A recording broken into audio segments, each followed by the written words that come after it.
السلام علیکم ورحمۃ اللہ وبرکاتہ۔ امید کرتی ہوں آپ سب ایمان اور صحت کی بہترین حالتوں میں ہوگے انشاءاللہ۔ اللہ تعالیٰ آپ کو ہمیشہ اچھے حالوں میں رکھے، آمین ثم آمین۔ میرا آج کا موضوع جو ہے جس پر میں ڈسکشن کروں گی وہ ہے ہر مشکل کے بعد آسانی ہے۔ آپ نے نوٹس کیا جب ہم پہ کوئی مصیبت آتی ہے یا کوئی پریشانی ہم پہ گزرتی ہے تو ہم اللہ کی رحمت سے مایوس ہو جاتے ہیں۔ ہمیں لگتا ہے کہ اب ہمیں کوئی مشکل سے نہیں نکال سکتا اور یہ مشکل ہم پہ آ گئی ہے تو بس زندگی ختم ہو گئی ہے، دنیا ختم ہو گئی ہے، اس طرح ہی سوچتے ہیں نا ہم۔ اور اس رب کو نہیں پکارتے جو کہ ہمارے بالکل قریب ہوتا ہے، ہمارے دل میں ہوتا ہے۔ حالانکہ وہ رب جو ہے اگر ہمیں کڑی آزمائش سے گزار رہا ہے تو اس کا مقصد کیا ہے اس کے پیچھے؟ ہم یہ جاننے کی کوشش نہیں کرتے کہ مقصد کیا ہے۔ مقصد یہی ہوتا ہے کہ ہمیں مضبوط بنایا جائے، اور ہم جو ہے ناسمجھ انسان ہیں، ہم فوراً سے جو ہے بدگمان ہو جاتے ہیں اللہ سے، ہم اس کی حکمت کو نہیں سمجھ پاتے۔ پھر ایسا ہوتا ہے کہ جب ہم پر کوئی مصیبت آتی ہے تو ہمارا رد عمل یہ ہوتا ہے کہ مطلب ہم واویلا کرتے ہیں، ہم لوگوں سے ڈسکس کرتے ہیں، حالانکہ ہمیں خاموشی سے اس رب سے مدد مانگنی چاہیے، اس کے ساتھ اپنی ہر بات شیئر کرنی چاہیے اس مشکل ٹائم میں، اور زیادہ سے زیادہ اس کے قریب ہونے کی کوشش کرنی چاہیے تاکہ ہم اس مشکل سے نکل سکیں، گریہ زاری کریں، تاکہ اللہ جو ہے وہ دیکھے کہ ہاں میرا بندہ، اسے یہ چیز فیل ہو رہی ہے تو اسے اس مشکل سے اللہ نہیں نکالنا ہے نا۔ لیکن ہم کیا کرتے ہیں، ہم لوگوں کے پاس جاتے ہیں، ان سے اپنا دکھ شیئر کرتے ہیں اور ہمیں لگتا ہے کہ شاید یہ انسان ہمیں دکھ سے نکال لیں گے۔ ہاں، کچھ حد تک کے لیے ٹھیک ہے کہ وہ انسان اللہ کی طرف سے بھیجا ہوا ہمارے لیے کوئی ذریعہ ہو سکتا ہے، کبھی کبھی لوگ ہمیں موٹیویشن دیتے ہیں اور ہمیں اس چیز سے نکالنے کی وجہ بنتے ہیں، لیکن ہمیشہ نہیں۔ ہمیشگی کا جو اختیار ہے وہ کس کے پاس ہے؟ اللہ کے پاس ہے۔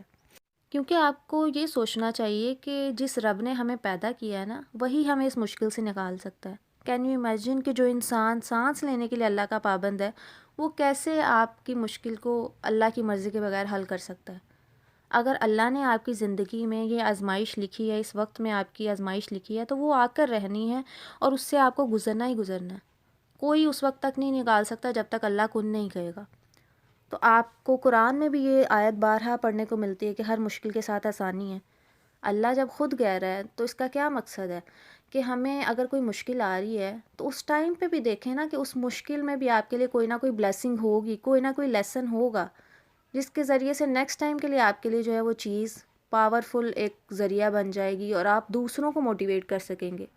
مثال کے طور پہ آپ دیکھیں کہ جب آپ بہت ڈپریس ہوتے ہیں یا کسی پریشانی سے گزر رہے ہوتے ہیں تو اس وقت میں اچانک سے کوئی آیت سامنے آ جاتی ہے، یا پھر آپ کے مائنڈ میں کوئی بات کلک کر جاتی ہے، یا کبھی کبھی ایسا بھی ہوتا ہے کہ کوئی انسان آپ کو اس چیز کا حل بتا دیتا ہے، کوئی اس کی طرف سے ایسی بات ہوتی ہے جس سے آپ کو اپنی پریشانی کا حل مل جاتا ہے، تو اس ٹائم پہ آپ کتنا شکر کرتے ہیں نا اللہ کا، اور آپ کو فیل ہوتا ہے کہ ہاں اللہ تو مجھے سن رہا ہے، اللہ تو دیکھ رہا ہے اور اللہ نے میری پریشانی کا حل نکال دیا ہے۔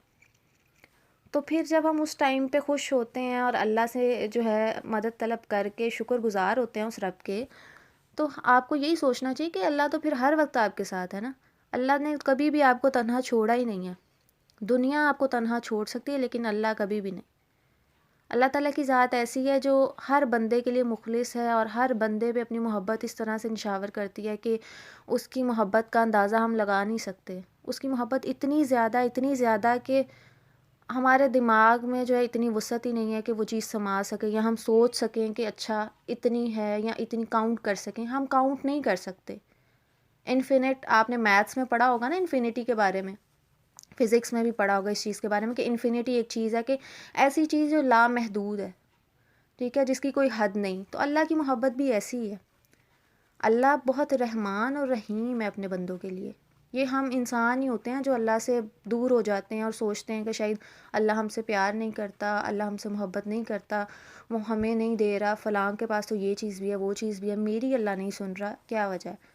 تو ہو سکتا ہے کہ وہی چیز جو آپ مانگ رہے ہو آپ کو کچھ دیر بعد ملنے والی ہو، بس اللہ تعالیٰ آپ کو آزما رہے ہوں۔ تو آپ کو خوش ہونا چاہیے، اگر آپ پہ کوئی آزمائش آتی ہے نا تو آپ کو خوش ہونا چاہیے کہ اللہ تعالیٰ نے آپ کو چنا ہے، کیونکہ آپ اس کے پسندیدہ بندے ہیں۔ تو آج سے آپ نے خود کو اس چیز کے لیے پریپیئر کرنا ہے کہ اگر ہماری زندگی میں کوئی مشکل آ جائے تو ہم نے پریشان نہیں ہونا، ہم نے اس رب پہ بھروسہ رکھنا ہے۔ دنیا کی باتوں کو دل سے نہیں لگانا، یا دنیا کے کسی چیز میں آ کے یہ نہیں سوچنا کہ اللہ تو میرے ساتھ نہیں ہے۔ دنیا بھلے آپ کے اگینسٹ ہو جائے، دنیا بھلے آپ کے ساتھ نہ ہو، لیکن اللہ کی ذات یا اللہ کا ساتھ کبھی آپ سے نہیں چھوٹ سکتا۔ تو اس چیز کو سوچ کے آپ نے خوش ہونا ہے اور ہمیشہ اللہ کا شکر ادا کرنا ہے، کیونکہ اللہ تعالیٰ کی ذات جو ہے وہ ہمیشہ اپنے بندے کا خیال رکھتی ہے۔ پریشان ہوں، خوش ہوں، کسی بھی حال میں ہو نا، وہ رب آپ کو تنہا نہیں چھوڑتا۔ حضرت حاجرہ کا واقعہ تو آپ نے سنا ہوگا نا، بچپن سے ہم سنتے آ رہے ہیں کہ حضرت حاجرہ جو ہیں، جب انہیں حضرت ابراہیم اللہ کے حکم سے وہاں چھوڑ کے جا رہے تھے میدان میں، تو انہوں نے ایک بات پوچھی تھی اس ٹائم پہ کہ آپ ہمیں کس کے حکم سے یہاں چھوڑ کے جا رہے ہیں؟ انہوں نے کہا، حضرت ابراہیم نے، کہ ہم آپ کو اللہ کے حکم سے یہاں چھوڑ کے جا رہے ہیں۔ تو پھر اس کے بعد انہوں نے کوئی دوسری بات نہیں کی تھی۔ انہوں نے کہا کہ اللہ ہمیں ضائع نہیں ہونے دے گا۔ اتنا توکل، اتنا یقین ہونا چاہیے کہ اگر اللہ نے آپ کو کسی مشکل میں، کسی آزمائش میں ڈالا ہے تو کچھ سوچ کے ڈالا ہے، آپ کے لیے اس میں کوئی لیسن ہوگا، کوئی بلیسنگ ہوگی۔ تو اس لیے آپ نے کبھی بھی ڈپریس نہیں ہونا، بلکہ ہمیشہ اللہ کی ذات پہ توکل رکھنا، یہ سوچ لینا ہے کہ ہر مشکل کے ساتھ آسانی ہے۔ جزاک اللہ خیراً کثیرا۔ السلام علیکم ورحمۃ اللہ وبرکاتہ۔